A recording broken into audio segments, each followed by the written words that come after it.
Hello बच्चों, welcome है आप सबका आज की इस वीडियो में। हम क्वाड्रेटिक इक्वेशंस चैप्टर हमने लास्ट वीडियो में स्टार्ट करा था। आज हम क्या करेंगे? आज हम देखिए आज का टॉपिक क्या है, use of quadratic equations in our daily life. मतलब हमारी डेली लाइफ में क्वाड्रेटिक इक्वेशन का क्या यूज़ है। ठीक है, हम आज हम उसको देखेंगे।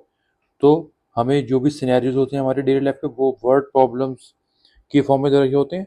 हमें वर्ड प्रॉब्लम को पढ़ना होता है और उसमें से हमें डाटा निकालना होता है कि हमें आखिर क्या दे रखा है और हमें क्या चीज़ निकालनी है। तो देखिए हम क्वेश्चन पढ़ते हैं, ध्यान से देखिए इसको। Ramu and Shyamu together have 45 rupees. Ramu और श्यामू को मिला के, दोनों का जो रुपए हैं मिला के 45 रुपीज़ है उनके पास। Both of them spend ₹5 each. दोनों ने जो है 5-5 रुपये खर्च कर दिए। And the product of the rupees they have now is 124। और जब जो रुपए उनके पास अब बचे, उनका जो प्रोडक्ट है वो 124 है। How many rupees do they have in starting. तो उनके पास जो स्टार्टिंग में कितने रुपीज़ थे। देखिए क्वाड्रेटिक इक्वेशन के जब भी आप वर्ड प्रॉब्लम्स करेंगे तो आप सिंगल वेरिएबल में काम करेंगे। क्या मतलब हुआ? आप केवल एक्स, किसी एक चीज़ को एक्स मानेंगे और दूसरी चीज़ को वाई नहीं मानेंगे। आप क्या करेंगे? दूसरी चीज़ को एक्स की फॉर्म में ही लिखने की कोशिश करेंगे। ये क्वाड्रेटिक इक्वेशन के वर्ड प्रॉब्लम्स में आपको बात ध्यान रखनी है। ठीक है, चलिए हम देखते हैं। अब इनकी जो है लिखने की कोशिश करते हैं जो चीज़ दे रखी है। Let Ramu have X X rupees. Ramu के पास कितने रुपीज़ मान लें? एक्स। ठीक, चाहे चलिए ये लिख दिए, इससे काम चल जाएगा। देन अगर रामू के पास एक्स एक्स रुपीज़ हैं तो भाई शामू के पास कितने रुपीज़ होंगे? जाहिर सी बात है, दोनों को मिला के 45 रुपीज़ हैं। तो शामू के पास हो जाएंगे कितने? 45 minus x. Is that clear? दोनों को मिला के रुपए हैं 45। एक के पास अगर एक्स है तो दूसरे के पास 45 माइनस एक्स। ठीक, बहुत बढ़िया। आगे सुनते हैं। नाउ नाउ दे हैव, अब उन्होंने 5-5 रुपये खर्च कर दिए आफ्टर स्पेंडिंग 5 रुपीज़ ईच। दोनों ने 5 रुपये खर्च करे। तो रामू के पास रुपीज़ हो गए, कितने रुपीज़ हो गए? एक्स में से 5 रुपीज़ माइनस कर दिए। एंड शामू हैव, और शामू के पास कितने रुपीज़ हो जाएंगे? शामू के पास 45 माइनस एक्स तो पहले से थे, अब 5 और कम हो गए तो हो गए कितने? 40 माइनस एक्स। ठीक है, अब क्या कह रहे हैं? And the product of the rupees they have now is 124। सो अब जो उनके पास पैसे हैं, उनका जो प्रोडक्ट है वो कितना है? 124। ठीक है, how many rupees do they have now, मतलब हमें have in starting, sorry starting में पूछे, मतलब इसकी और इसकी वैल्यू हमें निकालनी है। मतलब हमें एक्स की वैल्यू निकालनी है, सीधी सी बात, ऐसे समझिए। अब हम इसको सॉल्व करेंगे। हम क्या करते हैं, जब भी ऐसा क्वेश्चन आए, ऐसी इक्वेशन बने, तो उसको स्टैंडर्ड फॉर्म में लिखना है। स्टैंडर्ड फॉर्म मैंने बताया था क्या होती है, X square plus B X plus C is equals to 0। जब भी हमारी बात आगे बनेगी तो इसको हम सॉल्व कराएंगे। एक्स की इससे 40x, फिर एक्स की इससे कराएंगे तो माइनस का एक्स स्क्वायर, फिर -5 किससे कराएंगे तो माइनस का 200, और -5 की माइनस से कराएंगे तो प्लस का 5x इक्वल्स टू 124। लेकिन हमें स्टैंडर्ड फॉर्म बनानी है तो 124 को भी लेफ्ट हैंड साइड में ले आएंगे। तो माइनस का एक्स स्क्वायर, ये 40x और 5x मिल जाएंगे 45x।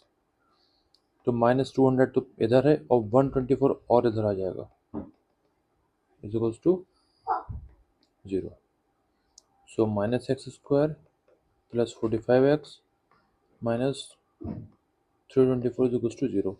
अब हम क्या करेंगे, इसको जो है इस पूरी इक्वेशन को एक, अगर मैं माइनस से मल्टीप्लाई करा दूँ तो ये एक्स स्क्वायर प्लस का हो जाएगा, 45x माइनस का हो जाएगा और ये प्लस का हो जाएगा। ठीक है, अब मुझे मिडिल टर्म स्प्लिटिंग करना है। मुझे एक्स स्क्वायर का कोफिशिएंट क्या, 1, 1 की 324 से मल्टीप्लाई करेंगे तो 324 आएगा। तो मल्टीप्लाई करके 324 लाना है। और मैंने आपको तरीका बताया मिडिल टर्म स्प्लिटिंग का कैसे करते हैं। 45 की जगह ब्रैकेट लगाइए, ऐसे ही लिखा करिए, गलती कभी नहीं करेंगे। 45 की जगह ब्रैकेट लगेगा और अंदर साइन कौन सा आएगा, ये वाला साइन हमेशा अंदर आएगा, सी का जो साइन होगा। अब मुझे मल्टीप्लाई करके 324 लाना है। तो पहले मैं 324 के फैक्टर्स कर लेता हूँ। 2 1 2, 2 2 10, 2 2 4, 2 8 16, 2 1 2, 9 9 ज़ा 81। अच्छा ठीक है, अब हमें जो है इसको जो है प्राइम फैक्टर से कर लेते हैं, तभी एक बात बनेगी। 3 2 ज़ा 6, 3 7 ज़ा 21, 3 9 ज़ा 27, प्राइम फैक्टर से करा करिए, ठीक है, तो आसानी रहेगी। 3 3 ज़ा 9, चलिए ठीक है। तो मल्टीप्लाई करके 324 और प्लस करके 45 लेके आना है। अब हमें इसमें ऐसा कॉम्बिनेशन ढूंढना है। 3 2 ज़ा 9, 3 ज़ा 27, 3 2 ज़ा 6, 2 ज़ा 12। क्या 27 और 12 मिलके 45 बनाएंगे? 3 9 27, 27 और 6 2 ज़ा 12 नहीं बनाएंगे। और दूसरा कॉम्बिनेशन देखते हैं। 2 2 ज़ा 4, 3 ज़ा 12, 0 36, 36 और 9, ठीक है। 36 और 9 मिलकर 45 बनाएंगे। तो 36 और 9 का कॉम्बिनेशन बन गया। ये प्लस करके 45 लाएंगे और मल्टीप्लाई करके 324 लेके आएंगे ये। तो X square minus 36x minus 9x plus 324 is equal to 0। तो x कॉमन, तो x माइनस 36 या माइनस 9 कॉमन, तो x माइनस 9 3 ज़ा 27, 9 6 ज़ा 54। ये दोनों ब्रैकेट सेम बन गए, इसका मतलब है हमने बिल्कुल सही हम रास्ते पर हैं।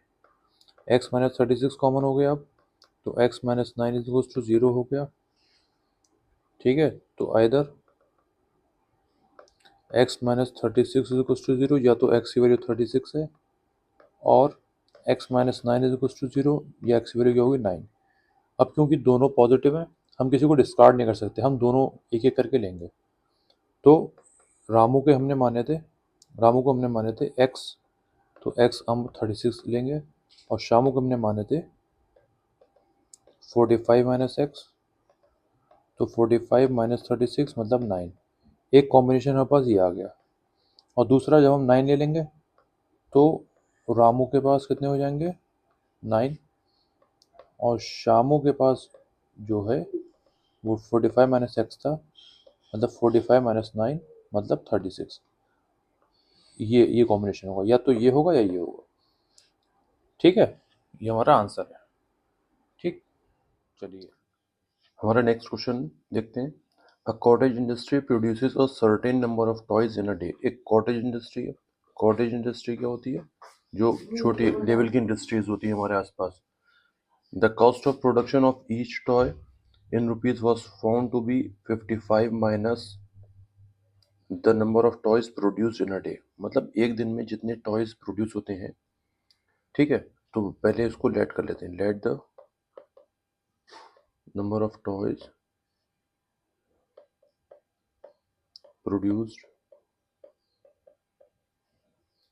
इन अ डे, कितने एक्स मान लेते हैं, ठीक है। एक दिन में जो है हम मान लेते हैं कि एक्स टॉयज प्रोड्यूस हो रहे हैं, इसका एक्स टॉयज का प्रोडक्शन हो रहा है। तो जो जो कॉस्ट है, जो कॉस्ट ऑफ प्रोडक्शन है हर टॉय की, वो कितनी है? 55 minus the number of toys produced in a day. तो then the cost of production, cost of production of each toy, of each toy कितनी दे रखी है? 55 minus the number of toys produce in a day. 55 minus कितने एक दिन में produce कर रहे हैं? एक्स हमने माना, तो एक्स कर लेंगे, ठीक है। इतनी बात समझ में आई? फिर क्या करें आगे? ऑन अ पर्टिकुलर डे, किसी दिन, the total cost of production was rupees 750। किसी दिन जो है टोटल कॉस्ट जो आई है प्रोडक्शन की, वो 750 रुपीज आई है। We would like to find out the number of toys produce on that day. तो उस दिन कितने टॉयज प्रोड्यूस हुए हैं ये हमें निकालना है। तो सिंपल सी बात है, अगर मान लिए 10 रुपये आ रही है एक टॉय पे लागत, और 4 टॉय अगर प्रोड्यूस करे तो 40 रुपये होगा टोटल। तो यही चीज़ हम जो है यहाँ पर अब लगाएंगे। Cost of production of each toy, ठीक है। हर टॉय की प्रोडक्शन की कॉस्ट जो है मल्टीप्लाई करा देंगे नंबर ऑफ टॉयज से। Number of toys produced on a particular day, particular day. तो ये क्या जाएगा? Equals to total cost, total cost of production on that day, उस दिन जो है टोटल कॉस्ट कितनी है वो निकल के आ जाएगी। तो cost of production of each toy कितनी है, 55 माइनस एक्स, 55 माइनस एक्स, और नंबर ऑफ टॉयज कितने प्रोड्यूस हो रहे हैं एक दिन में, एक्स हो रहे हैं, और टोटल कॉस्ट कितनी आ रही है उस दिन की, 750 रुपीज़। ठीक, अब हम जो है ब्रैकेट से मल्टीप्लाई करा, 55x minus X square is equal to 750, standard form में लिखने की कोशिश करते हैं, minus X square plus 55x minus 750 is equal to 0। बच्चे गलती ये करते हैं कि देखिए इसको मैंने यहाँ लिख दिया और इसको मैंने यहाँ लिख दिया, तो बच्चे यहाँ पर भी इधर उधर करने में भी कभी कभी साइन चेंज कर देते हैं। साइन चेंज जब होते हैं जब इज इक्वल्स टू के इधर उधर चीज़ें जाती हैं, इज इक्वल्स टू के इधर उधर चीज़ें जाएंगी तो साइन चेंज होंगे।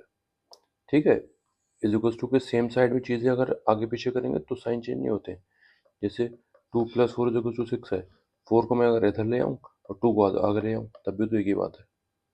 ठीक है ना, तो हम क्या करेंगे, इस इक्वेशन की माइनस से मल्टीप्लाई करा देंगे, माइनस से मल्टीप्लाई करा देंगे तो हमारी ये इक्वेशन बन जाएगी। अब हमें मल्टीप्लाई करके क्या लाना है, 750 लाना है, और प्लस करके 55 एक्स स्क्वायर माइनस 55 की जगह मैंने बताया था वो ब्रैकेट लगा दिया करिए, X plus 750 is equal to 0, बीच में ये वाला साइन आता है, तो 750 के फैक्टर्स करेंगे, 5 1 5, 5 5 25, 5 3 15 0, 5 6 30, 2 3 6।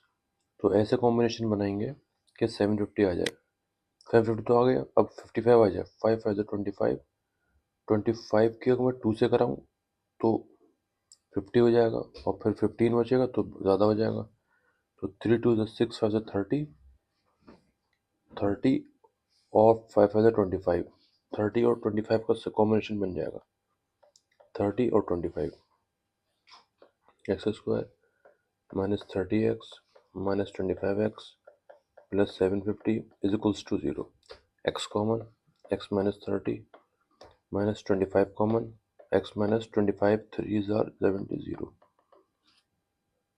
तो x minus 30 common, x minus 25 is equals to 0, either x minus 30 is equals to 0, तो एक्स इज इक्वल्स टू 30 आ जाएगा, और x minus 25 is equals to 0, x is equals to हमारा 25 आ जाएगा। तो हमारे एक्स की कितनी वैल्यूज आ गई है, 2 वैल्यूज आ गई है। ठीक है, तो या तो 30 का प्रोडक्शन हुआ होगा या फिर 25 का प्रोडक्शन हुआ होगा उस दिन। ठीक है, इज दैट क्लियर। चलिए अब हम नेक्स्ट क्वेश्चन देखते हैं हमारा। The area of a rectangular plot is 528 metre square. कोई एक रेक्टेंगुलर प्लॉट है, आप फिगर बना ले करिए, फिगर बनाएंगे तो बहुत आसानी हो जाएगी। उसका जो एरिया है 528 मीटर स्क्वायर है। The length of the plot in metres is 1 metre more than twice its breadth. Length बड़ी होती है, ब्रेथ छोटी होती है, तो मैं ब्रेथ को एक्स मान लूंगा। Let the breadth be x metres, breadth x metres है, तो लेंथ कितनी हो जाएगी, देखिए ध्यान से देखिए क्या कह रहे हैं, लेंथ जो है द प्लॉट इज 1 मोर, एक ज़्यादा है, than twice its breadth, breadth के ब्रेथ को अगर ट्वाइस कर दें, 2x कर दें, उसमें से भी एक ज़्यादा है, कौन, हमारी length. We need to find the length and breadth of the plot. ठीक है, तो सिंपल एरिया दे रखा है मुझे, तो area of rectangle is equals to length into breadth होता है, तो 528 इज इक्वल्स टू लेंथ मेरी 2x प्लस 1 है और ब्रेथ मेरी x है, तो 528 is equals to 2x square plus x, तो 2x स्क्वायर प्लस x, 528 इधर चला जाएगा इज इक्वल्स टू 0, तो मल्टीप्लाई करके लाना है, 2 की मल्टीप्लाई 528 से कराइए, 16 5 10 1056, तो 2x स्क्वायर प्लस x की का bracket minus 528 is equal to 0, बीच में साइन माइनस का आएगा, तो माइनस करके 1 लेके आना है हमें, तो 1056 के फैक्टर्स करिए, 2 5 10, 2 2 4 16, 2 2 4, 2 6 12, 2 4 8, 2 1 2, 2 3 2 2 4, 2 6 12, 2 6 12, 2 3 6, 2 3 6, 3 1 1। अब ऐसे कॉम्बिनेशन बनाइए कि माइनस करके बना जाए। तो 11 3 33, 33 66, 2 to the 4 to the 8 to 16 नहीं बना। 2 to the 4 to the 8 to the 16 to the 32, 32 और 11 3 33 बन गया। 33 और 32 combination. 2x square plus 33x minus 32x minus 528 is equals to 0। तो x कॉमन, तो 2x प्लस 33 माइनस इन दोनों में क्या कॉमन होगा? 32 की टेबल में क्या 528 आता है? नहीं आता, 16 की टेबल में आता है। तो 16 कॉमन ले लूँगा। 16 टू द 32 प्लस 16 3 ज़ा 48 और 16 3 ज़ा 48। तो 2x प्लस 33 कॉमन हो जाएगा। x minus 16 is equals to 0। तो either 2x plus 33 is equals to 0 होगा, मतलब 2x is equals to minus 33, x is equals to minus 33 upon 2। x जो है निगेटिव, ब्रेथ हमारी निगेटिव आ रही है तो हम इसको नहीं लेंगे। और x minus 16 is equals to 0, तो x इज इक्वल्स टू 16 लिखेंगे। Since breath can't be negative, so we discard x equals to minus 33 upon 2 नहीं लेंगे। so we take x equals to 16, x equals to 16 को हम ले लेंगे। तो breath हमारी कितनी आ जाएगी? x मानी थी 16 और लेंथ हमारी कितनी आ जाएगी? लेंथ हमने 2x प्लस 1 मानी थी, तो 2 इंटू 16 प्लस 1, 32 प्लस 1 मतलब 33 मीटर। यूनिट लगा दिएगा, ये हमारा आंसर है। ठीक है बच्चों, चलिए।